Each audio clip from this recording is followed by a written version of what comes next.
Bring us in, babe. Welcome to Coco Caliente. You're doing your own thing now, huh? You're on your own schedule. This is the Coco Show. This is the Coco Show. Welcome to the Coco Show, where Caliente doesn't exist. All right. Well, you take it away, babe. Okay, no, I need your help. SOS. No, I did want to talk about, so we've had this coffee maker, and this is completely off topic from what we're going to talk about this episode, but we have this coffee maker, and we've had it for, would you say, like 2 years, 3 years? Since we moved in, probably 3.5 years. 3.5 years. Okay, so we've had this coffee maker for 3.5 years, and then one day we turn it on and it does the whole, like it's going to go, and then it just doesn't. And all's coming out is like dew or like some steam, but actual liquid isn't coming out. Mm-hmm. So then Nicole's like, well, maybe if you put vinegar, she asked her mom, maybe you should put vinegar in there. And I think it was just vinegar and water, right? And just run it through. Yeah. It'll clean out some of the stuff. And I was like, yeah, that's a good idea. But your mom does that every month, right? Which means it's not as clogged as ours is 3 years worth. Yeah, we didn't know you had to clean I had no idea. The coffee machine. We're not the most intelligent. Well, I think these are things that you learn over time, especially when you're doing your own thing. Because even when I lived on my own in California, I didn't have a coffee maker. Mm-hmm. I didn't make coffee. I mean, that wasn't a thing for me. Right. So anyway, I find a way. I take apart the coffee maker. I pull out some of the tubes that are inside. I empty those out. I thought it was a pretty fun little project. Spent most of my morning doing that. Still didn't work. I ran the vinegar in there. Still didn't work. So now Nicole and I are in a conundrum, right? Because I want to get a coffee maker that has a Keurig attachment. He doesn't even drink coffee. I do, though. I do. I drink coffee at least 2 to 3 times a week. Mm-hmm. And Nicole doesn't. Nicole wants the exact same coffee maker that we already have. It's a retro one. Yeah, it's like a light baby blue type deal. It's literally from the retro series. It's called like Nostalgia. Yeah, it's a retro series nostalgia coffee maker. It is cute. But if we're going to buy a coffee maker, shouldn't we buy one that'll be the most useful for us? Why is a Keurig, okay, so why is a Keurig more useful? Let's say we both want coffee, then we got to make 2 cups. No. So if you want coffee, you could still make your own little coffee like that. But also, I see. Keurig is just a brand too, so you can get normal coffee in those little cup things and you're only making 1 cup, opposed to making a whole pot. Okay, so I want it for aesthetics and you want it for practical use. So I see the dilemma here. So anyway, that's what we're dealing with over here. But this is just a little reminder. If you have a coffee pot, maybe run vinegar through it. I don't know how that works. It does work. Yeah, you run vinegar through it at least once a month. Do you have to run another thing with just water to clean out the vinegar so your coffee doesn't taste like vinegar the next time you try it? I don't think so. It won't taste like vinegar? I would Google it, but... Anyway, just a reminder to clean your coffee pot so you don't find yourself in the predicament that we found ourselves in this week. Changing topics. So I guess this episode is based on... or dedicated to shopping small businesses, small restaurants, like supporting people in your community that are going through hard times with COVID. And it is the holiday season, and so we just wanted to particularly you got it, share 2 of our best friends' stories. They're local, they own a restaurant. And then also we decided to pick a listener, someone who submitted I think we had on Instagram to submit your business and we will showcase it. And so we picked a business that had a great story, super inspirational, but also sad. And so that way you guys can, show support to them or to your local businesses. Absolutely. And it's no secret now that, the economy is being hit hard and small businesses are being hit especially hard. Yeah. Millions and millions of Americans that rely on these small businesses as their bread and butter and the people that work for them. So this is our way of showing support out to them. So we really hope you guys enjoy this and show some love to your local small-owned business. Oh, cat. like a Maine Coon or something Yeah, what like is that? that? It's like really fluffy cats, like outdoor. They look like a lynx almost, but it's a type of cat. Oh, that's not my voice. That is your voice. Wait, so can you move hear? the microphone towards you. So guys, we're podcasting with our friends today, and they've never really podcast. Have you guys ever podcasted before? I have never done a I have podcast never. before. You have never. I've listened to a ton. Listened to your guys', obviously. I've only ever listened to one podcast before, and that's theirs. Yeah. Oh, well, Yeah. aren't we flattered, baby? We are. So they did us a favor, and when I say they, I mean so it's Mike Meinhold and Jacqueline Siv, right? They're friends of ours. They live in, I guess, Bad Axe, you'd call it, right? Technically, yeah, we have a house in Ann Arbor, but we've been in Bad Axe for the last 9 months. Yeah, ever since March, and we've been friends with you guys since I moved in here, right? So let's say the better part of like 3-4 years. Yeah, I 4 guess years, so. something like that, Yeah. right? Something like that. Yeah, seems right. I think we even met you the first time you ever came to like Huron County. I think we went to the Rachel. restaurant. Yeah. There was like a Christmas painting. Yeah. It was like Christmas time or whatever. Okay, and- well, I guess this is good intro. I'm sorry, I'm messing with the cable here that the It's cat's trying fine, to eat. Victor. Well, I just don't want the cat to eat through it. Cat's not. So That cute little fluffy cat on my Instagram, that's Jacqueline. exactly. So that's I was slowly getting there. So they Jacqueline's family owns a restaurant that she partially owns as well, right? I guess you guys kind of own. Yeah, my family owns the restaurant, and I've pretty much just been working there ever since I Exactly. can remember. So that's where we met them. Anyway, so she happens to be an animal lover as much as Nicole, right? And cats seems to be like a specialty of theirs, right, Mike? She's Yeah. also a cat whisperer, I would say. Yeah, she's definitely a cat whisperer. And every time I see a pregnant cat outside their house, I'm like, oh, no, you got to be kidding me. Please, cat, go away. I feel like I don't even try to. I mean, I just feel like they're always there, and once you see them, you can't like walk away, or you can't keep driving, or you can't look away. So I mean, it's not like I go out seeking all these outdoor or orphan kittens. It's like they literally find me wherever I go. They find me. It's so crazy because they always seem to find Nicole too. I just don't know how that happens. Well, nonetheless, they found this baby, fluffy, tiny little cat. I'm not gonna lie, it is one of the cutest cats that I've seen. And she brought him here today. So he or she, she. I think Nicole's dad is the one that actually identified. Inaccurately, maybe. We don't know. I would He trust thinks him it's a over. she. Yeah. He thinks it's a she, so we'll find out in a later episode. It's We'll hard to update tell. you guys. Yeah, you can't tell. Yeah. I tried to look, and he said it was a she, and I was like, whatever you say. So Nicole's holding said cat right now. And Jacqueline, tell them a little bit about Migu. Migu. So last year we saw this little kitten outside that was like scooting around on its two front legs and was dragging its back legs, and we thought, oh, maybe its legs fell asleep. I don't even know if that happened. Like the legs fell asleep or something like that. Yeah, we didn't realize. Like I've never seen a paralyzed kitten before, and she was about as big as this one is right now, so about 5 or 6 weeks old. And the first time I saw her, it was actually a video that my little sister had gotten of her, and I was like, oh my gosh, we have to help her. So we did. We ended up being able to catch her outside. You know, we had to kind of search for her in cornfields multiple times, and we ended up taking her in with the intent of fostering her and finding her a home and everything. So when we went back to Ann Arbor at the end, we were in Bad Axe back and forth a lot because Mike's dad was actually really sick. So and just to clarify, between Bad Axe and Ann Arbor is about 2.5 right on the dot. 2.5 hours. And you guys come back, and we'll get to that later, but you guys drive back and forth pre-COVID every week. Every week since about 2008. So. Yes.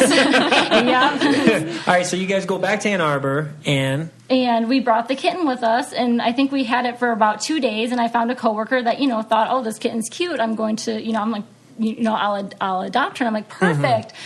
But I didn't realize I was going to get attached to her in 2 days. So we cried when we gave her away, and then I was very clear, like, if it doesn't work out, please just tell me. Like, it's totally fine. We'll take her right back. And I remember after 2 days, he's like, it's really hard. I'm like, that's fine. And I was actually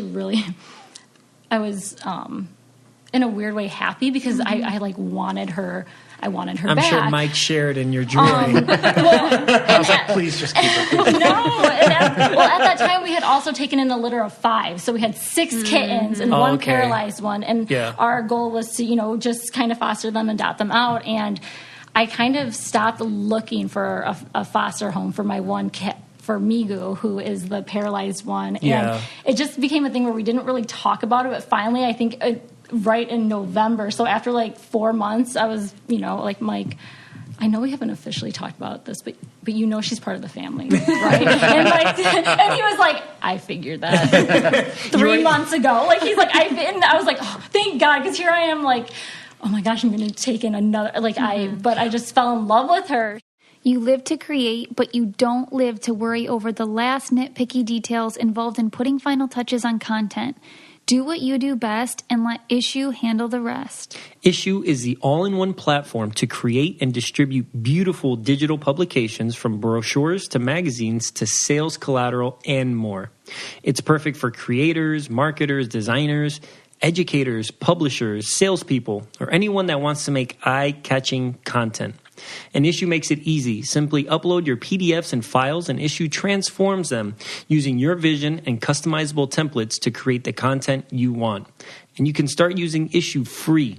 And they also offer premium features that give more customized experience. Get started with Issue today for free. Or if you sign up for a premium account, you will get 50% off when you go to issue.com/podcast and use the promo code COCO. That's Issue, ISSUU.com/podcast, and use the promo code COCO, COCO, at checkout for your free account or 50% off your premium account. That's issue.com/podcast with promo code COCO. I just want to hear from Mike's perspective, because I know you handle a lot of the day-to-day with that cat, right? But from Mike's perspective, what does it take day-to-day to take care of a paralyzed cat? Oh, man. So it's the first thing she does when she wakes up, and it's the last thing she does before she goes to bed. So it's just constant cleaning the room. The Miku's pretty good about going in the litter, but, without having good use of the back legs, she can make a little bit of a mess. Mike probably doesn't know as much, because, I don't make him help me clean, but she doesn't have control of her bladder. Yeah, and she doesn't have control of the bladder. So she doesn't know. Because it's that part that's also paralyzed? Yeah, it's like a neurological. We've taken her to the vet and everything, because at the time we weren't sure if it was, did she get ran over? Did she get hit? And she was born like that. It's like a neurological... like a defect. Yeah, I told Jacqueline she needs to write a book, because there's not because there's not a lot of she information learned on that. everything on her own by trial and error, and she the knows hard what way. works and knows what doesn't work. But I didn't when we took her in. We literally used to lay like sheets, like blanket sheets across the floor, because she would leak urine everywhere that she went when she would scoot on her butt. So it was like, you were trying to get it so it wasn't all over the carpet or all over the floor, and we would just put like pillows and blankets, and I didn't realize that you can buy washable like pee pads for pets, and I didn't realize that all these things exist. I kind of learned through trial and error, like Nicole said, and even food, feeding her. Like it used to be like she couldn't go to the bathroom. The first time we had her, every time she pooped, we it was a big deal. We were like, oh my gosh, she went poop, because it'd be like once every 3 days, and I researched what can you do to help cats that have an issue, like contingency, like she doesn't control her bladder, and she has like these stomach issues and stuff. So we put like pumpkin powder in her stuff, and we mix everything with water to make sure she stays hydrated. But I didn't know all this as we were, it was kind of just, how can you? And even the vets didn't really have answers. No, actually the first time we took her to the vet, she was 6 weeks old. It was right after we had caught her, and the vet mentioned that there was nothing that they could really do for her. So they mentioned we can go ahead and euthanize her.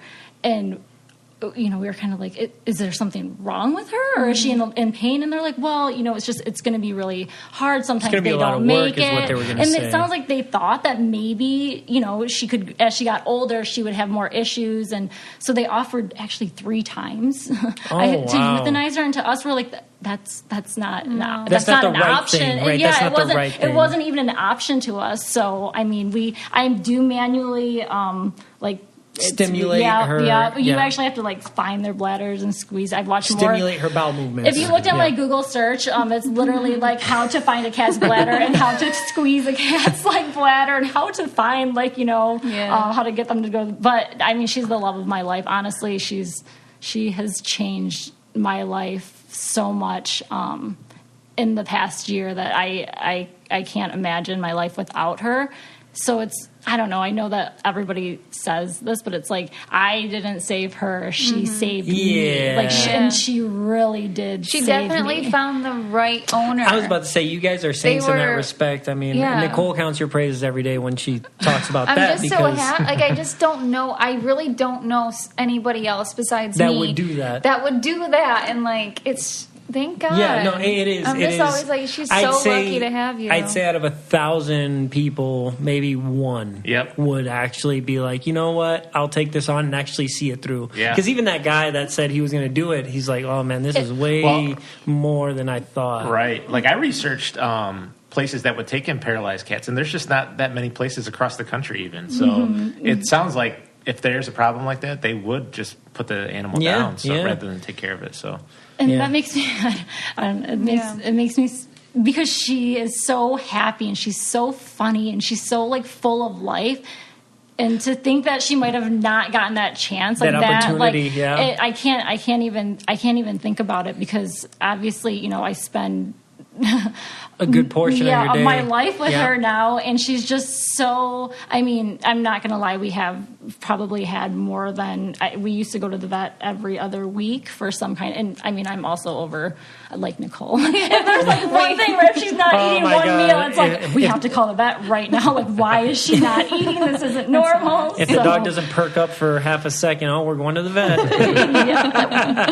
No. So I don't know. She makes me happy, and I just have such an. I've never I would watch like videos of people that who take care of paralyzed animals, and I'd be like, oh my gosh, how do they do it? That looks like so much you're work. That person. And I never would have imagined myself to be able to take, but it's like, it's the things you do for love, I guess. You fall in love, and then suddenly there's no limit. There's nothing you wouldn't do to make sure. The only other thing that I was curious about, how about training wheels, like getting the little cycles in the back end? We did. That was one of the first things I did for her, and unfortunately for her the way her bone is curved, and like one of her back legs is actually missing a kneecap, so it doesn't really bend. And so to pull them apart and separate them, like what you would have to do, we tried twice, and the second time it was a really bad experience. Her leg got stuck in it, and she was freaking out. I was screaming and crying for Mike to come in to try to, because we didn't know what. I think I have a scar across my stomach from and I was like, experience. just get her leg out. She was freaking out. It did. I've seen it, and it does wonders for so many. But it just didn't work for her. It just didn't work for her, and it was fitted and everything. It just, for her, for whatever reason, the way her body was shaped, it didn't work. But she does get, I mean, even though her two back legs are both paralyzed and one's missing a kneecap, so it doesn't bend, she can go up and down stairs. She's probably jacked. Right? She's fast. She's crazy she has a fast. Really strong upper body. You should see her. So Jacqueline keeps her in this confined area that's pretty big. It's probably 6 by 6. So she doesn't hurt herself, so she doesn't during the day. She does have a way to get out sometimes, and she'll fly up the stairs. Oh, she goes, she's She has a crazy. pull-up bar. She smokes cigarettes. Yeah, she's strong upper body, right? So she does. Well, anyway, shifting gears, but anyway, that's we could talk about cats all day. Sorry, this wasn't supposed to be a cat that's podcast. Completely fine. These are the organic conversations that we enjoy, but this is how one of the many things that Nicole and Jacqueline really bond over is animals. So I'm happy they have that in common. But the reason we had you guys on today is because we're showcasing small business owners. Right, and you guys working with and your family owning Rachel's and Bad Axe, which is I guess like an Asian fusion restaurant, right? Yep. That's been around for a long time. You can tell us a little bit about that here in a minute. That's why we brought you guys on, and you guys happen to be our friends, right? So thank you guys. Our really good friends. Yeah. They're also in our wedding whenever that decides to happen. Yeah, whenever COVID allows us to have our wedding. But I just want our listeners to know a little bit about you guys. So what's y'all's backstory together? Either of you guys can take the reins on this. When did you guys meet? Oh, Mike and I, we met in 2006? Is that high school? I was still in high school. Mike was in college. So I was, we've been together. I'm I'm 17. 14 years, going on 14 years now. 14 years. 14 years. Wow. Yeah. We've been together 14 years. And did you guys meet in before then? Well, it's funny because her family owns a restaurant in town, and my family owned a car wash across the street. That's right, the Meinhold Car Wash. The Meinhold Car Wash. So, actually a lot growing up, my dad and I would get donuts there. So, I mean, our families have always crossed paths. My brother took Taekwondo from her dad at a young age. So we've known of each other for a long time. But, we started dating in 2006. She was a senior and I was in college. Did you guys end up going to the same school or no? No, I was at Northwood, and she went to the University of Michigan. So when I graduated college, she was going into her sophomore year, right? Right. So I searched desperately for a job in that area and moved down there as soon as I could. And and that's how you guys ended up in Ann Arbor. Yeah, that's how we stayed there. Yeah, because I was going to U of M, so Mike knew he wanted. I mean, everyone usually thinks Mike actually is the goes to U of M because he owns so much more gear than I do. I mean, even his bedroom as a child was decked out in U of M. Yeah. And he's like the big football U of M fan and crazy. basketball and all the sports and everything. Yeah, everything. So it worked out for him. It was like he got to attend school there without ever having to go to a single class because he, went to all the same parties, all the same, actually he would drop me off at class or we'd go to the restaurants and stuff like that, but he never actually had to take a class, but he did get the full, went to every football game. I think he made a fake ID, like a student ID, because student tickets were a lot easier to get than other ones, so he actually had a student ID. We all shop online, and we've all seen that promo code field taunt us at checkout. But thanks to Honey, manually searching for coupon codes is a thing of the past. Honey is a free browser extension that scours the internet for promo codes and applies the best one it can find to your cart. Honey supports over 30,000 stores online. They range from sites that have tech and gaming products to popular fashion brands, even food delivery. How it works. Imagine you're shopping on one of your favorite sites. When you check out, the Honey button drops down, and all you have to do is click Apply Coupons. Wait a few seconds as Honey searches for coupons it can find for that site. If Honey finds a working coupon, you'll watch the price drop.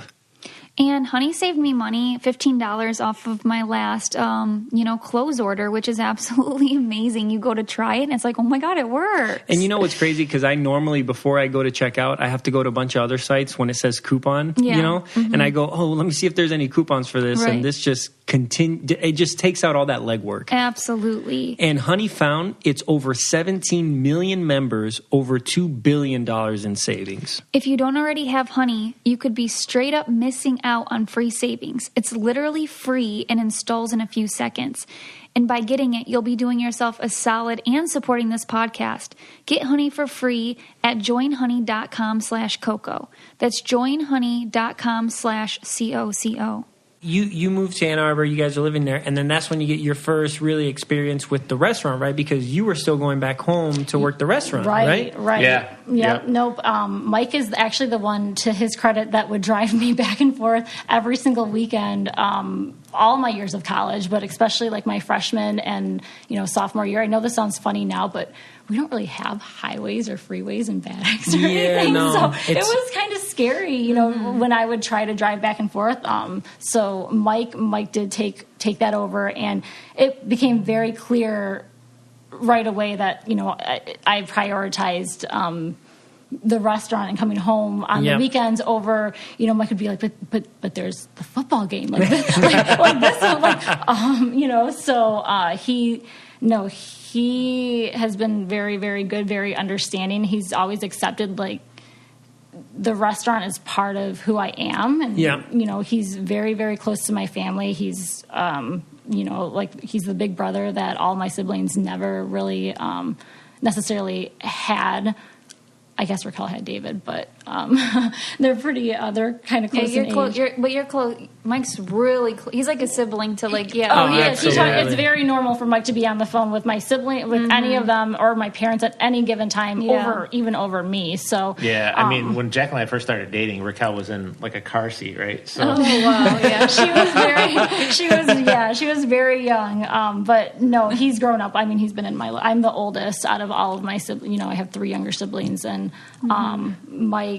Yeah, he's he's been very good at accepting that, you know, my family and with that, the restaurant comes first because it has to, you know, absolutely. It has to. And what's it like not only being a part of that, but also having you always, because the stuff that we think about over here, we don't have a restaurant. So we're like, oh, you always eat for free. You always have drinks. You always do that. But then there's also the other part of it. It's like, you're always cooking, right? I always work in the kitchen. And then Mike is always just helping out wherever he needs to be, you know, wherever he needs to be. He is. Mike is very good. If you run out of strawberries or raspberries or anything, it's Mike knows that he's like the go-to man. Like he is who everyone, sometimes he has to run to like now Meijer, but like, or even, you know, McDonald's Food and Family when they used to be right across the street, or Walmart, wherever it is. But Mike is the go-to person when you need anything. Change a keg, roast sushi. I could be at the house and I have to have my phone on. I'm basically on call. And sometimes he walks in the door and hands you like all the stuff that he got, and it's like, I'm so sorry, but you need to go back and get this and this. And he, you know, and he's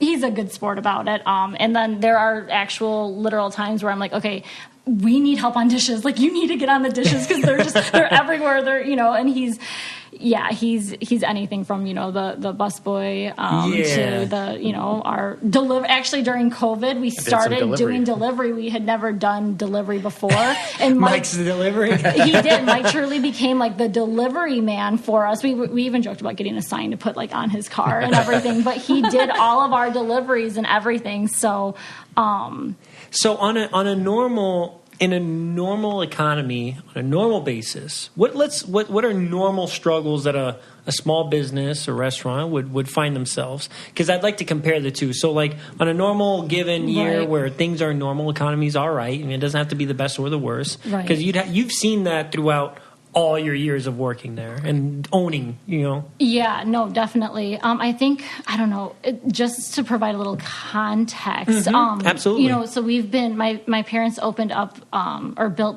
the business, I guess, 20 years ago. In 1998 is when we moved up here, and they opened up, it was actually a donut shop. So we started off as a donut shop, and we did like donuts, and then we actually started doing like candy and ice cream and everything. And I mean, I think after a couple of years, it became pretty evident that it was really hard to survive off of, you know, selling 50-cent donuts. It's like just being a bakery now, right? It's hard to just be a bakery. In a town when there's only 3,000 people in it, it's really hard to make a living off, you know, off selling donuts and stuff. So we kind of switched to a restaurant, and we struggled for 17 years. And it wasn't just, you didn't go straight to a restaurant. It was like a Boston Market type where you order up at the counter and you take it to your seat. Oh, so they've gone through a few different transformations in terms of how their restaurant looks today. Because, I mean, it was restaurant, I think owning a business in general is just incredibly difficult. Yeah, so absolutely. But my parents probably should have, they probably would have lost the business if it weren't for having our whole family there working. Yes. Even when we were like in junior high and high school, the only reason why we survived is because they had, you know, my mom, my dad, myself, and my other sister, and even my brother. They had all of us that we could just all work together as a family. So maybe, you know, we weren't always paying out or worried about, but in a sense, why do you have to get paid, right? They're feeding you. Right, that's your house. You're earning your keep in a sense. That's how we always looked at it. I mean, we never felt like we were forced to work or anything like that. It was something where it's like it's the family business. You wanted to work because you saw what it was. I mean, I remember my parents being extremely. They were always really stressed out. It was always, can we pay the water bill? Can we pay, you know, what do we pay first? What do we do? Okay, what if we lose the house or if we lose the business? Then, you know, with my parents, they didn't really have there was no backup plan. So it was kind of like, this has to work. Plan A is the only plan. There's no contingency plan, B, C, whatever. So for 17 years, and that's what's crazy is looking back now. So that was for 17 years. It took us 17 years to finally turn that corner and start to be like, okay, I think we're not drowning anymore. We're treading water now. Like we can, you know, we're staying, and like you can see you can see light the at the light, end of the tunnel, exactly. kinda. But we always talk about how if COVID would have hit, 6 years ago, 7 years ago, before we kind of turned that corner, there's no way our business would have survived. And we all are in agreement. There's absolutely no way that if this would have happened 7 years ago, that we would still be open right now, having gone through COVID and everything, because it's, I guess going back to what Victor talks about, like what are the normal struggles? I mean, the normal struggles are, obviously having people to work and, it's restaurant business. It's not like you can plan for it. You hope to be busier on the weekends, but you don't actually know, and then. And because we've always talked about that, like, how do you order food accurately and how does it not go to waste if you don't sell as much as you think that, you know what I mean? Like, these things come into play, exactly. right? And how do you, it's, I think in general, and how do you, say, how do you attract people? When people go out to eat, it's because they're choosing where to go. They're choosing. They don't have to go out to eat. Nobody has to pick your restaurant. Exactly. No one has to go to your restaurant to eat or anything like that. So,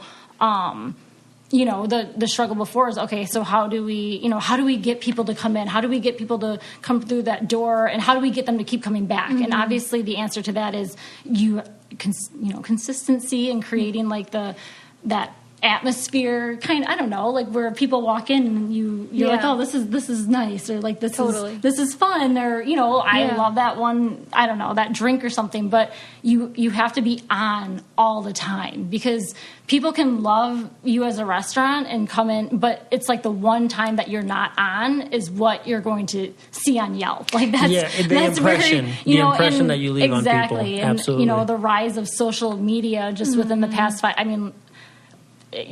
Yelp gives me like anxiety, and like Google has their own. And and it's so you're constantly being rated, and so it's, and when you do get a bad review, it hurts. It is. I know that it's it's business is business, but it's hard to not take it personal when it's like, oh, you try so hard, but you do come short. Sometimes we're not always perfect. Sometimes people do have to wait, longer than they would like to wait to, get seated or get their meal or whatever. So those are like normal, just everyday struggles. And so going how through about your head. now, like COVID hits, you're hearing all these statistics and numbers about, not just restaurants, but restaurants are being hit particularly hard because other businesses, especially if you're just selling a product or good, you can go online or, you can adapt a little bit. But a restaurant, it's like, well, in Michigan right now, you can't even go inside. No. Before it was you can go inside with a mask. Now it's outdoor seating only. If you don't have outdoor seating, if you weren't set up that way, or if you didn't plan ahead. Which a lot of people,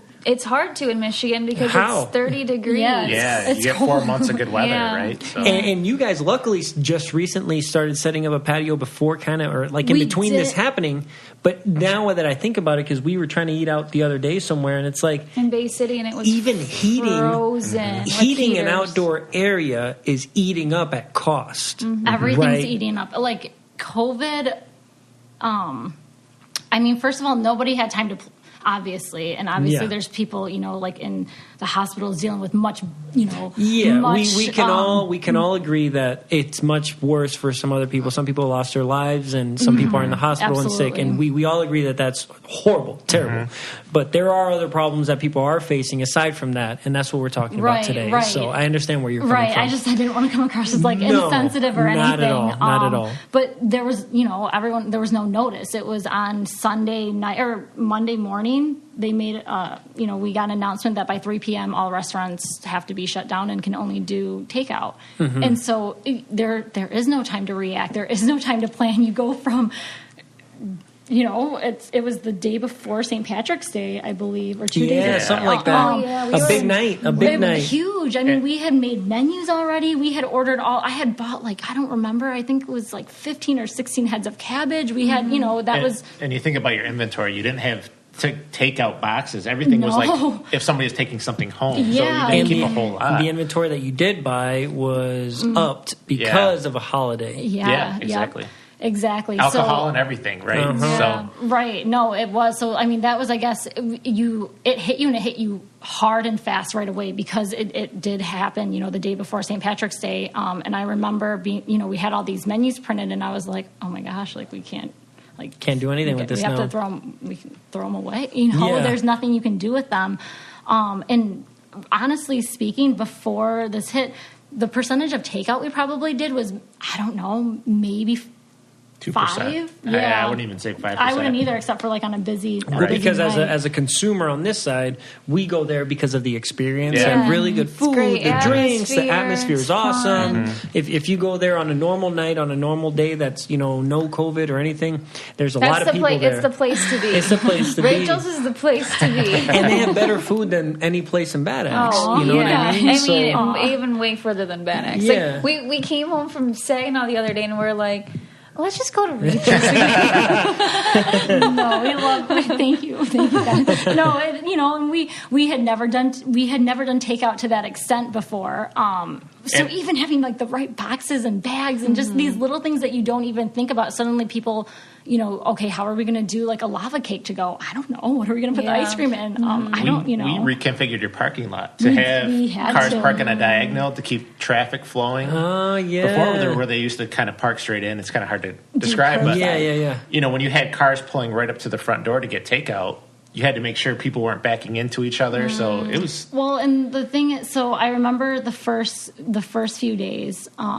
right after the shutdown happened, and I would, you know, I did the register or counted, I guess, the drawer, did the money at the end of the night. And since things were starting to get bad, we had already told my parents, like, we don't want you coming into the restaurant. Stay at home. Like, we want you guys to be safe. And we're all home right now. Mike and I had moved back home. We thought at the time it was just going to be for 2 or 3 weeks that we were going to be staying here.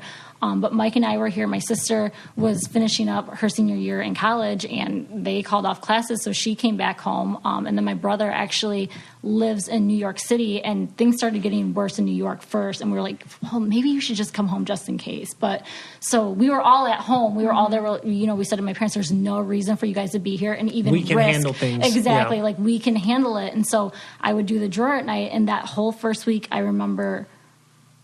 I mean, like Mike, like I cried the first couple of nights that I did the drawer because there's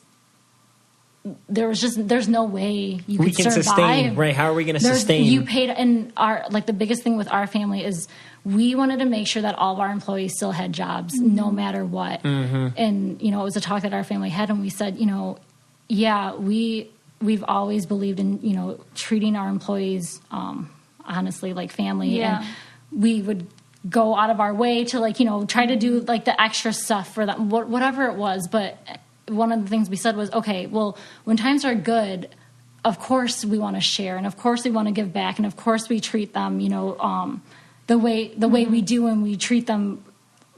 I guess really well. Victor and I worked there. Actually, that's how we became we felt like family. Yeah, like, absolutely. We can attest. Nicole and I, we worked there. I was a bartender. Nicole was serving. I did a little bit of serving, and it was nice. You guys did treat us really well, and so I can attest to that for sure. Absolutely. I'm glad that you guys had that experience, so that it doesn't just sound like I'm, you know, tuning her, but like, you know, it said, okay, well, when times are good, we treat everybody good, but when times are bad, like, I feel like that's when your true colors really show. And we could go ahead and shut down, you know, kind of lay off all of the employees. Nobody would fault you if you would have just said, hey, everybody's got to go and we can maintain this just as a family. And because the truth is, we probably could maintain it with, you know, with our family, and probably, I mean, we would still need a couple of our, you know, people to be helping out, but we definitely didn't need the whole, full you know, staff. The full staff, but we made it a point that we wanted to make sure that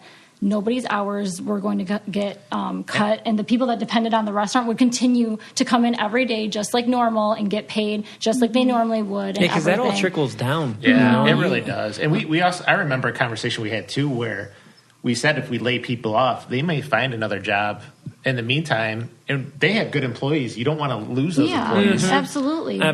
So they didn't want to take that risk of losing some of the good people just because you were struggling a little bit. No, so it was a sacrifice that we made. We were like, we're going to do whatever it takes. It doesn't matter. We're going to keep all of our employees, and we're going to continue to pay them the way we have always paid them.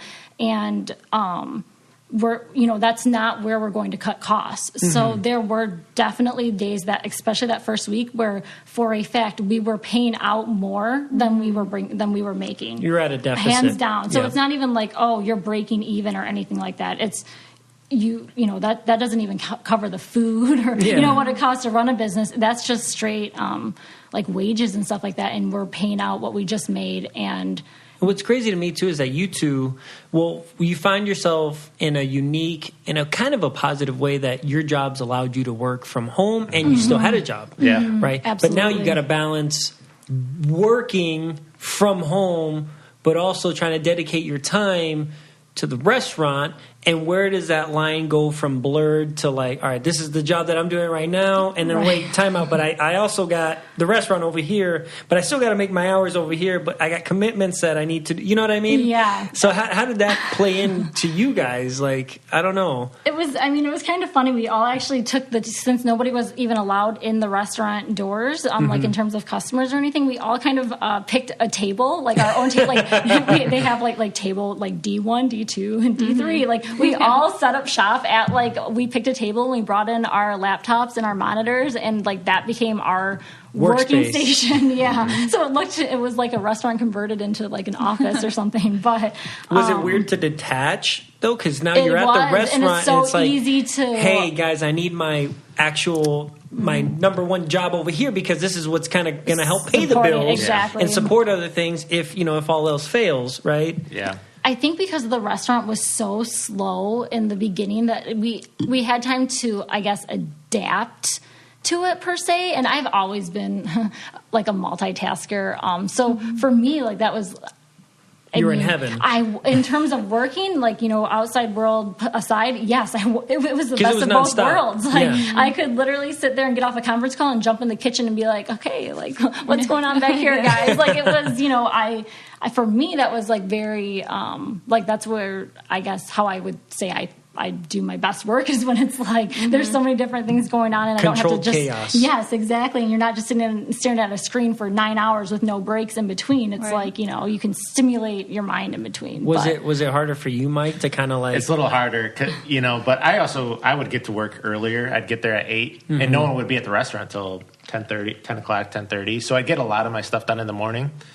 And if I had conference calls, I'd go into the patio part where no one could bug me. The patio became the conference room. Like, you had to book it because we would all fight about it. We would be like, I have a call in 10 minutes. Like, you better be done. So. And it got to the point where I'd put a chair in front of the door so no one would... Because people would just bust in and ask me a question. I'm like, I'm on a Microsoft Teams meeting, a video conference. So, no. It was hard finding the balance in the beginning for sure. Yeah. But you just kind of, I don't know. I just feel like you always... We got used to do it. what you have to do. Like, you do what you have to do to survive, and you do what you have to do to, like, keep both, you figure it out. I'm like and it drives a lot of people crazy about me, but, like, I don't always have a plan. I just know that, like, it'll work out. We have to make it work out. Like, there's not really, I guess I learned that from my parents. So, when COVID hit, it was one of the things was like, how can we get people to come in? And one of the things that had always been popular with us is once a month we do like a sushi night. And it's a lot of work because we, you guys just had a sushi night yesterday, right? Because we're shut down, so we started doing it again, like how we were during COVID. Okay. But I remember our first sushi night that we had.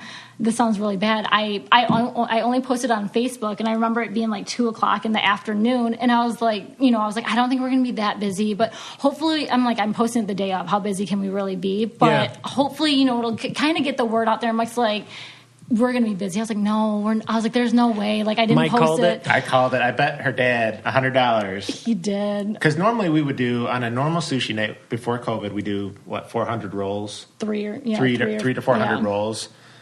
And I said, I bet you we'll do 300 easy today. And he's like, no way, we'll do less than 200. I'm like, I'll bet you $100 we do more than 200.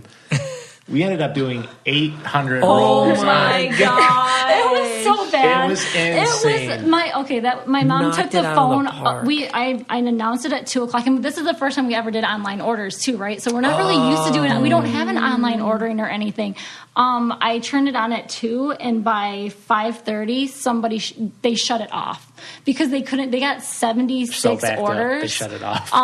In 2 hours that we couldn't even, by the time you got to the order and you were writing it down, it was already due. We shut it off. And so people start commenting like on Facebook, like, I can't order the things and we're like, oh my, and the phone, it just wouldn't stop. I think my mom took one of them off the hook because she was just like, we can't even get the food out. Like there's 40 cars out there lined up, and we were backed up an hour. We've never. I mean, how early into the pandemic was that? It was about 2 or 3 weeks. 3 weeks into the pandemic. Yeah, maybe 3 weeks. So was that one of those moments where it was like you can finally smile? Yeah, we did. I mean, not while it was happening. Yeah. but when it was all said and done. When it was all said and done, we all actually, and we've never do this with each other. We walked out and we all just started clapping, like when we all was, it was like a movie. It was like 10 of us that were all like working and running around like chickens with our heads cut. But that was the busiest, obviously, that we had been. But it was like you went from nothing to like the busiest you were even pre-COVID times in that one day. So that's when we learned a lot of what not to do for the next one. Like what Mike said, that's kind of that's when we decided to paint new lines like on the parking lot, because we're like, we can't, there's 40 cars and nobody's really telling them how to line up, so they're just zigzagged and kind of going all over the place. And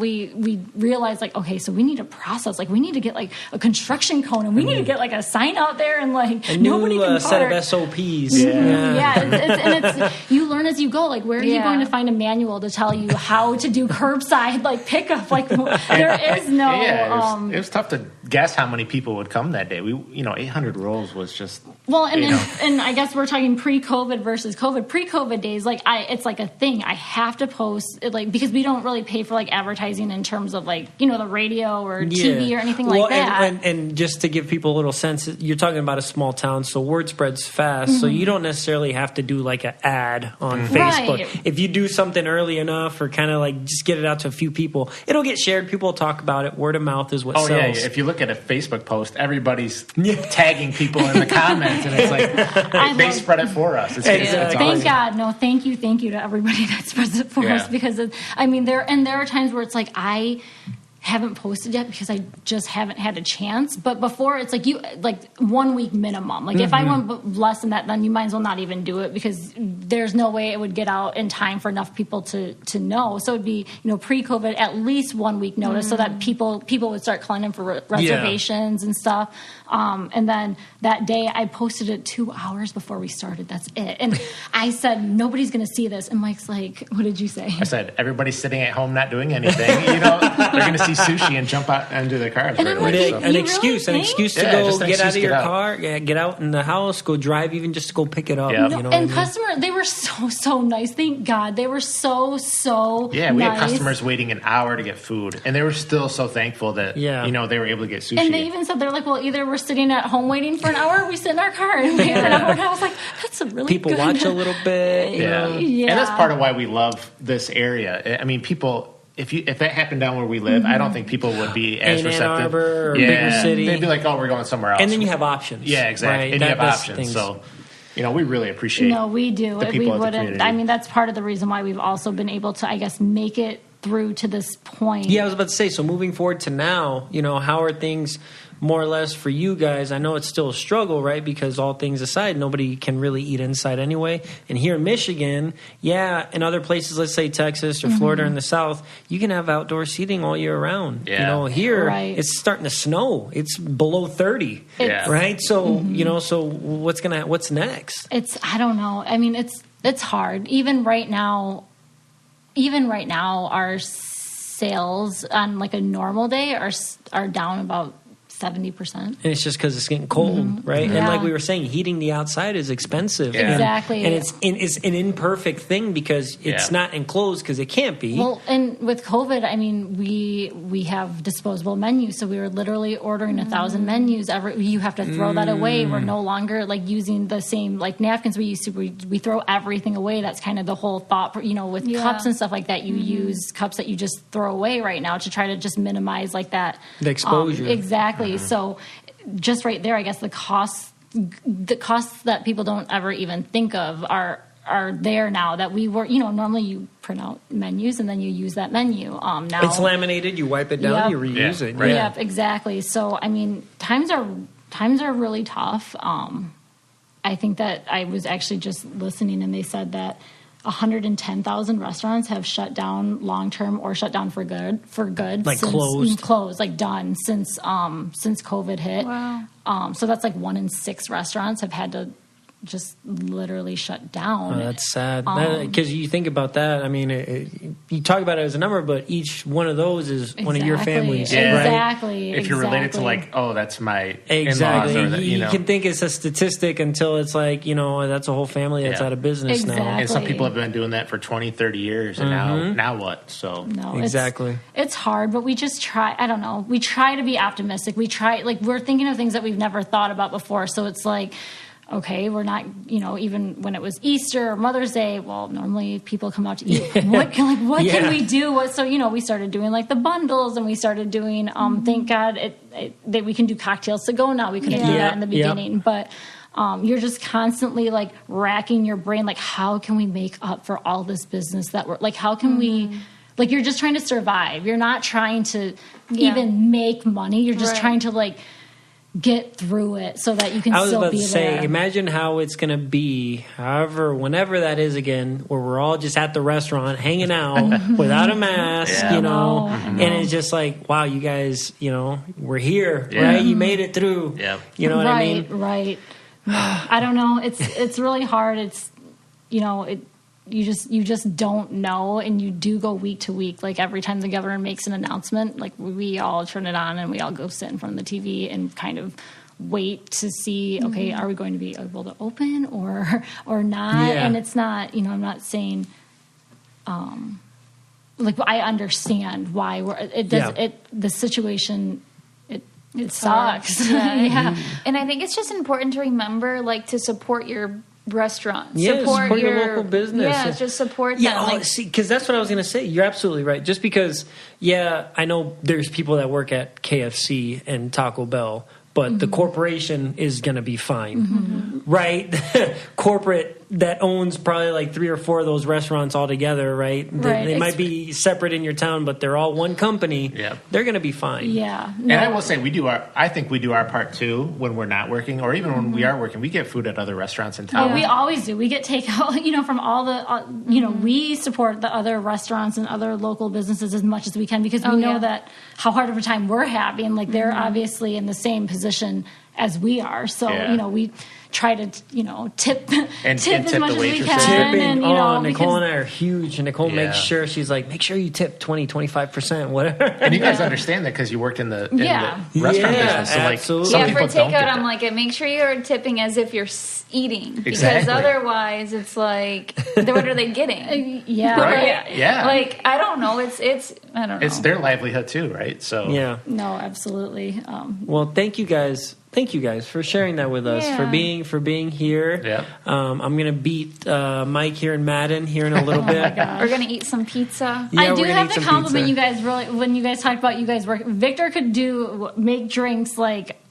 He was like when you watch a bartender that knows how to pour the drinks and make them taste good. No. And I'm not gonna lie, Victor was a very. You know what that was a lot of acting because when somebody would order, so I swear to you, somebody ordered a Long Island iced tea, I'd give him the face like, I know exactly what I'm doing, and I'd turn around try to get on my phone real quick. But then you would come and you would sit there and pour, do all the pours and everything, with his smile, and they would just take it whether it was good. Well, that's or not. what we started first hanging out is you work and I would sit there and watch football. We would watch it together, but you were kind of working and doing it all at once. Yeah, so. we talk BS. I'd be making drinks tell for Mike other people. that you need another keg brought over, and, and then me and Nicole would be running. And I will say that Nicole can run circles. Or I don't know if a lot of people know.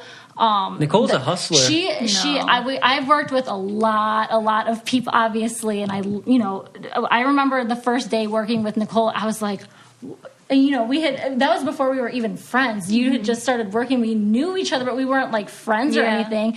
And I was like, Nicole's a really good worker. She's a really hard worker. And she caught on like that. Like there really wasn't training that had to, she just had to know the menu. But like besides that, Nicole, the menu was probably what I struggled with. Sometimes I'm like, wait, what is it? Or the alcohol, I'm like, wait, crap. What's on tap? No. She's so cute, nobody would complain though, so it's fine.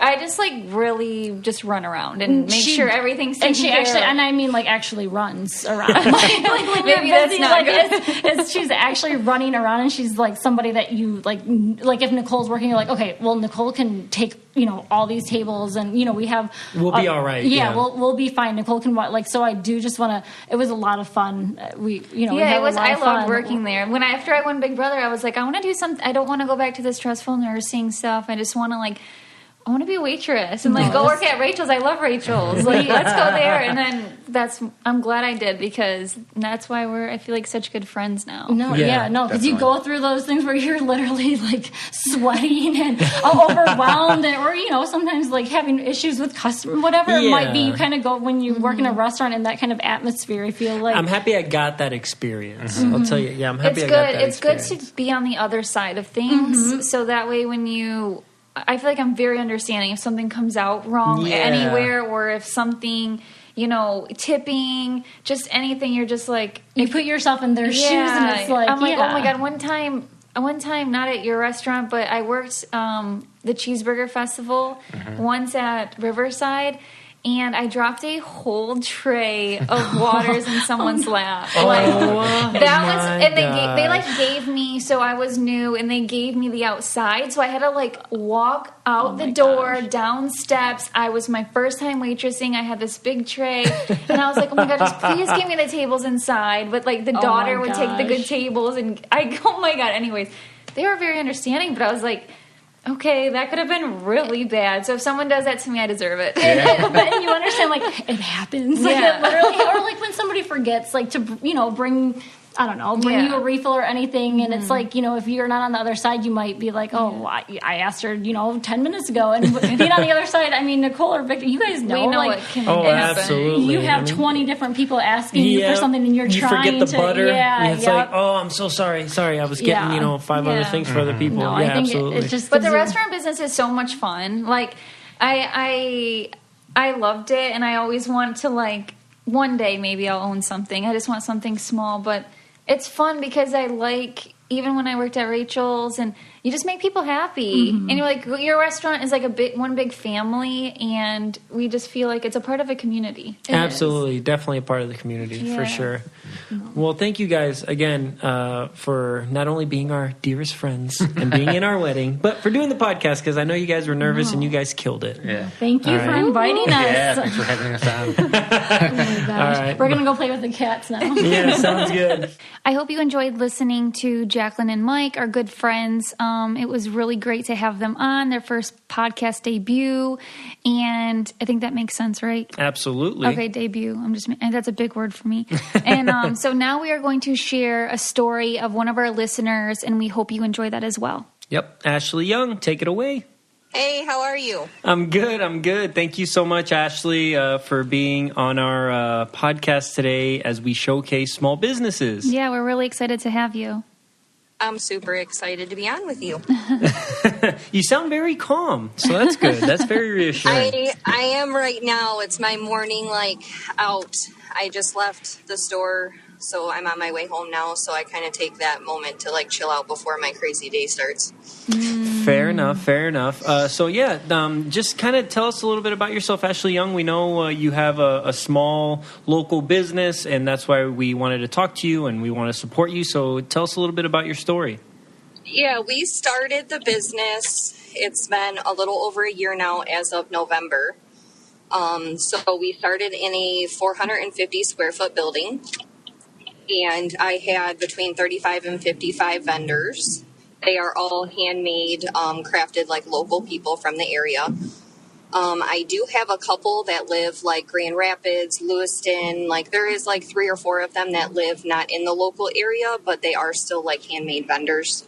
So they send us their stuff through the mail. And then we decided after a year we were going to expand because not only did we need more room, but we had a lot more people that kept inquiring to be a part of our store. Mm-hmm. So we knew if we wanted to expand, we would have to get a bigger building because we could barely move in the one we had before. So we now opened up the new one, which is in downtown Trenton, which is 2,800 square feet.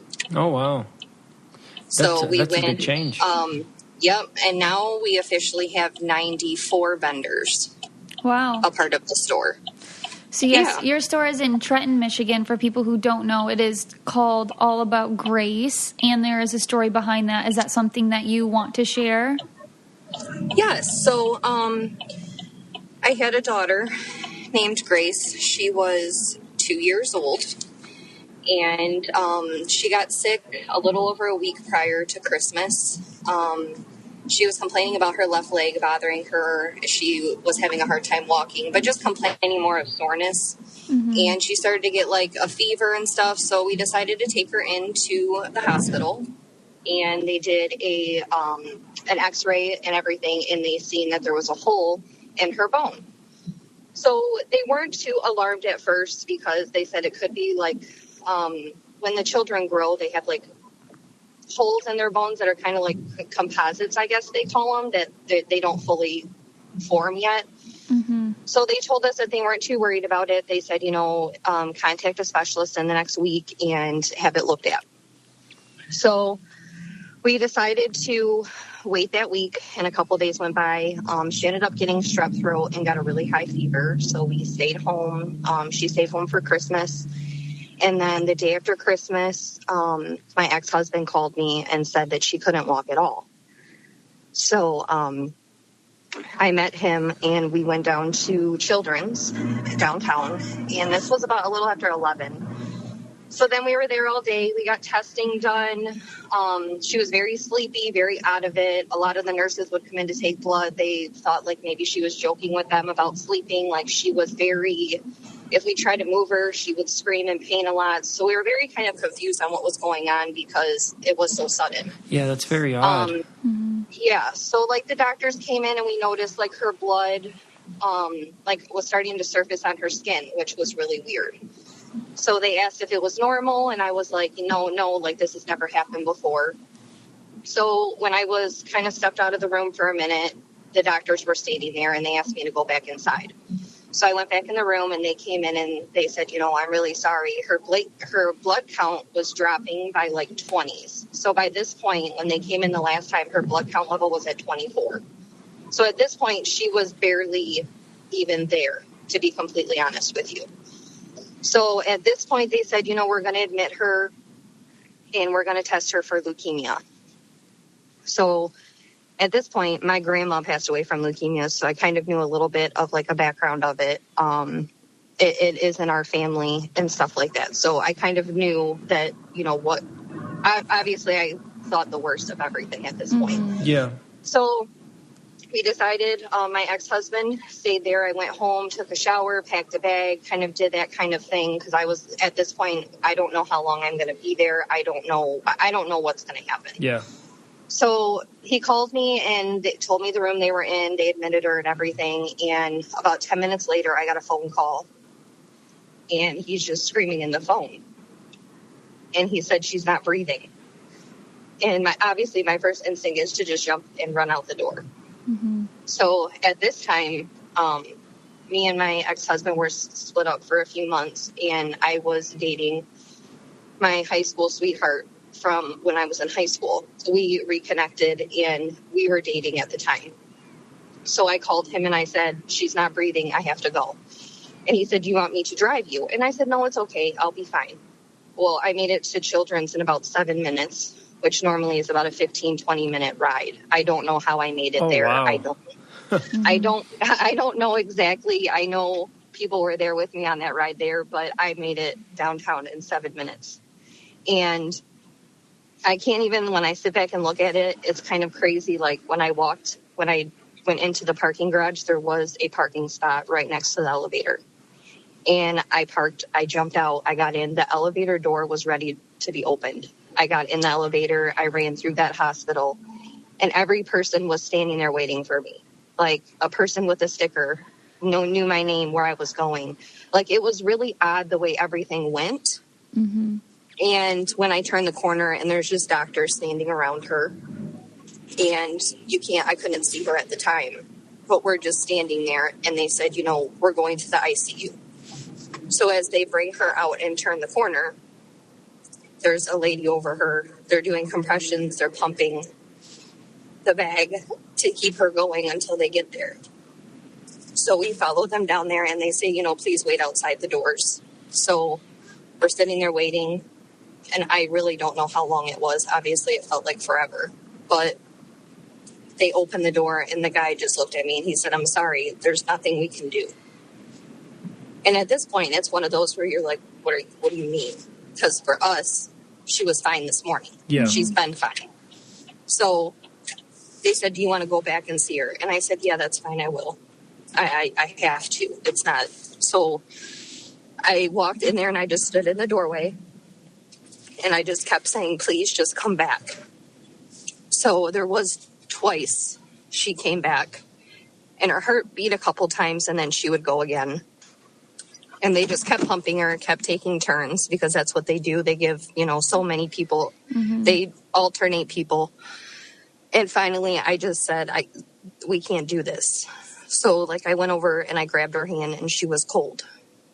And I just thought to myself, I don't even know why I'm doing this. Because for one, it's not for me. I'm like, I can't. She's not going to come back. So, I just told them, please stop. So, obviously, you have to be the one to make that call. So, they'll keep going until you tell them to stop. Mm-hmm. Yeah.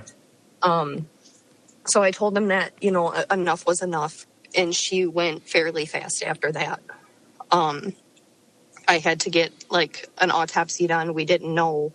At this point, we still had no idea. The hospital had no answers. The doctors just looked at me and just said, I'm sorry. They did tell me that I could vent her. I could keep her on life support for 2 weeks. And it would pretty much just be for my benefit, because she was completely brain dead.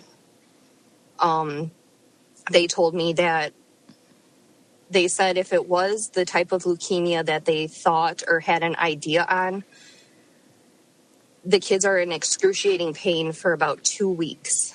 Mm-hmm. No child has lasted over 2 weeks with this type of leukemia at the time. It may have changed since then. Yeah. Mm-hmm. But at the time they told me, and they said she's in excruciating pain, and there's nothing they can do. And I mean, obviously I knew that, because during that day, anytime you touched her, anytime you moved her, anything, it was like you couldn't even touch her without her screaming. That's how much pain she was in. So knowing that she wasn't even awake and in this body now, I can't control any of that. Mm-hmm. So we just decided that we would just let her go. And then later, that's when we found out that she had leukemia in her system for 4 days. And it took over her system and went septic. Wow. And there was, with her being sick and everything else going on, mm-hmm. It hit her system a lot faster. But they said with the type of leukemia it was, that it kind of just takes over. It's very aggressive. And we just knew at that time we did what was best. But I'm so sorry you had to go through that. So sorry. I can't even imagine. So it's kind of just, I started crafting for, mm-hmm. my anxiety, my stress, my OCD that has, went crazy. But it helped out a lot, just starting my own business with that. And then it just kind of grew to what we have now. And we're so much with the community. We donate so much. We do fundraising. We're so much a part of more than just a store of crafters. Mm-hmm. So I wanted to bring something different, not just events, workshops, having a store. I love giving back, doing things for the kids, the schools. We did so much for, the EMS, the hospitals in our area. It's just more than I own a store, mm-hmm. but I have my daughter to thank for that too. Mm-hmm. No, absolutely. Mm-hmm. And do you guys sell your stuff online? by chance? We do right now with everything with COVID. We like to offer the online shopping. So if people see anything on our Facebook or on our Instagram, we'll pull it. They can pay online. They can pay through the phone, and then we'll keep it. We do curbside. They can come pick it up in the store. But mostly we are still a full functioning. Like you can come in and still shop and stuff. But we do offer that just for COVID. And no issues right now. What is your Facebook page if our listeners want to go and check out your stuff, or your Instagram? It's just all about Grace. Okay. And then you can always type in Trenton too, so it'll pop up that way. Okay. All right. But yeah, it's just all about Grace. Well, we appreciate you sharing a piece of your story with us, and for being a small business owner. I know times aren't the easiest right now, but it's honestly... It's not, but honestly, the people have been great, and our local people, we have a lot of support, and that helps too, like when we did a lot with, you know, the EMS, the hospitals, the police officers, like donating masks. Like we did so much for the community that we feel like they just gave it back, which was so much better. So, like, honestly, I can't thank the local people, the support we have. I mean, our vendors bust their butts, but honestly, like, the community's been great. That's so good to hear. Well, that's amazing. We're very, very happy for you, and we're happy that we could do a little bit by sharing your story on our podcast. Thank you. Yes. I'm so excited, and thank you guys for giving me the time. Absolutely. Well, thank you so much. Enjoy the rest of your day. Hopefully it doesn't get too crazy. Thank you. I hope not, but hey, you never know with the kids and everything else going on. It's a different day every day, right? Yeah. Absolutely. Well, wish you the best of luck, and maybe we'll talk to you soon. Thank you so much. Yes, thank you. Yes, we'll talk soon. Thank you. Okay. Bye-bye. Bye.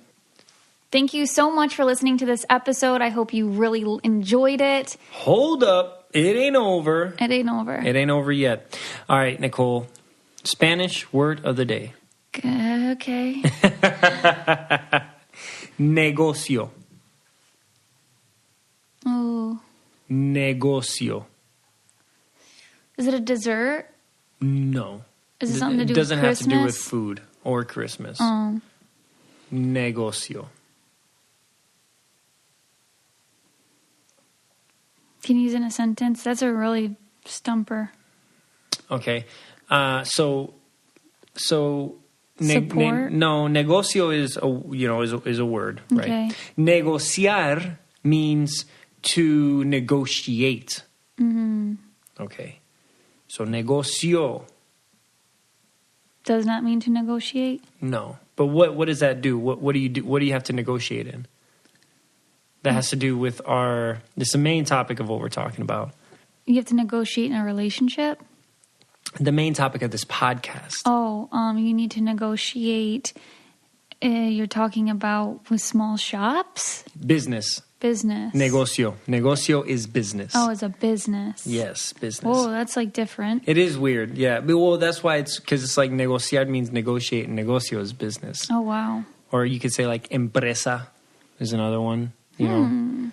But like interesting. That is one that I will not remember because I don't know how to make like a connection to business with that. But there's no B word. I mean, it's easy. It's obviously easy if the word in English and Spanish start with the same letter. I get that. I understand that. You really stumped me on that one. I've been doing really poorly lately with those. Do you have a weird or normal, or do you just have a topic for today? I kind of have just like a topic. A general. Okay, so wrapping gifts. Wrapping gifts is something that I think I'm excited about until I start, and then I'm like a couple in, and I'm like, oh my gosh, I cut the paper too small. And that seems like a common theme with you. Yes, I do. I cut it too small almost every single time. And what's really...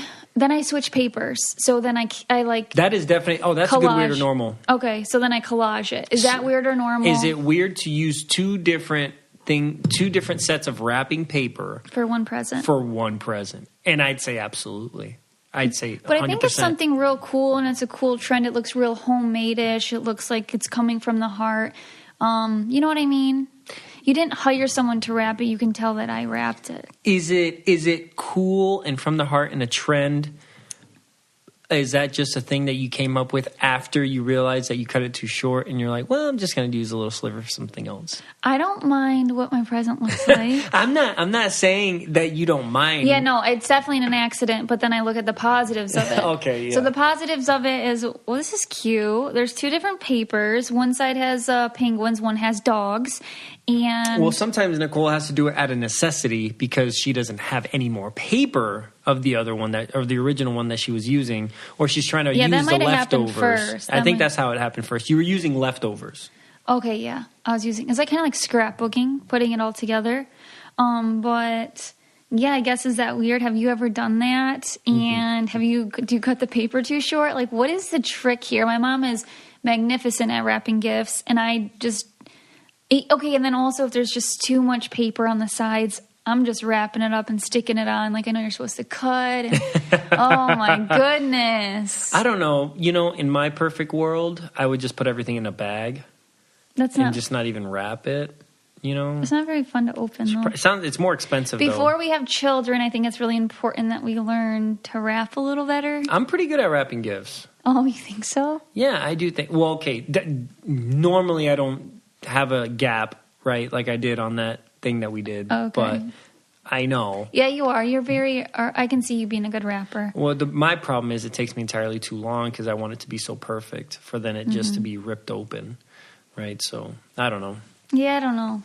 I'm a little bit too meticulous with my wrapping. Yeah, and I feel like as long as it's wrapped, it's cool.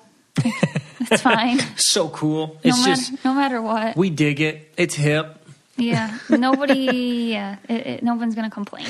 Well, thank you guys so much. Hope you enjoyed this podcast. Please don't forget to rate, review, and subscribe. The easiest way is on Apple Podcasts. You can go online or you can go on your phone on the Apple Podcast app. You can also listen to this anywhere you listen to podcasts, Google Play, Spotify, Stitcher, and you can always go to www.cococalientepodcast.com. And you can also check out our merchandise there. Please do not forget to follow us at Coco Caliente Podcast on Twitter. Or actually at Coco Caliente Podcast on Instagram and at Coco Caliente Pod on Twitter. And this is our last episode for the year, so we hope you have a very happy holiday, and we hope you have a happy new year, and we will see you in 2021. Woo! Woo!